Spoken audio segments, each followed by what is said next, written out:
இந்த Indies water treaty அதோட system என்ன அப்படின்றத தெரிஞ்சுப்போம். கிட்டத்தட்ட 7 வருஷம் பேச்சுவார்த்தைக்கு அப்புறமா 1960ஆம் ஆண்டு இண்டஸ் வாட்டர் ட்ரீட்டி கையெழுத்திடப்படுது.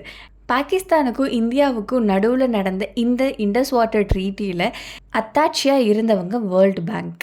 அப்படி இந்த ட்ரீட்டியில் என்ன சொல்லியிருக்கு அப்படின்ட்டு பார்த்தீங்கன்னா, இண்டஸ் வாட்டர் சிஸ்டமை 2ஆக பிரிக்கிறாங்க. ஒன்று ஈஸ்டர்ன் ரிவர், இன்னொன்று வெஸ்டர்ன் ரிவர்.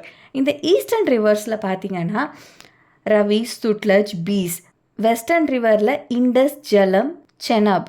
இதில் ஈஸ்டர்ன் ரிவரை இந்தியாவுக்காகவும் வெஸ்டர்ன் ரிவரை பாகிஸ்தானுக்காகவும் பிரிச்சுட்டாங்க. அப்படி பிரிக்கப்பட்ட இந்த ஈஸ்டர்ன் ரிவரில் இந்தியா தனக்கு எவ்வளோ தேவையோ அன்லிமிட்டடாக எடுத்துக்கலாம். ஆனால் வெஸ்டர்ன் ரிவரில் கையை வைக்கவே கூடாது. என்னதான் ஈஸ்டர்ன் ரிவர் வெஸ்டர்ன் ரிவர் சொல்லிட்டு 2 பேருக்கும் சமமாக பிரித்து கொடுத்தாலும் அது சமம் கிடையாது.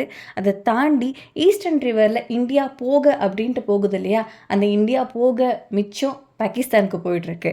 எந்த அளவுக்கு இந்தியாவுக்கு வருது அப்படின்ட்டு கேட்டிங்கன்னா, ப்ராப்பரான இன்ஃப்ராஸ்ட்ரக்சர், அதாவது டேமோ இல்லை ரிவருக்கு நடுவில் எந்த ஒரு ஸ்ட்ரக்சரும் இல்லாததன் காரணத்தால் அதிக அளவு தண்ணி பாகிஸ்தானுக்கு தான் போயிட்டுருக்கு.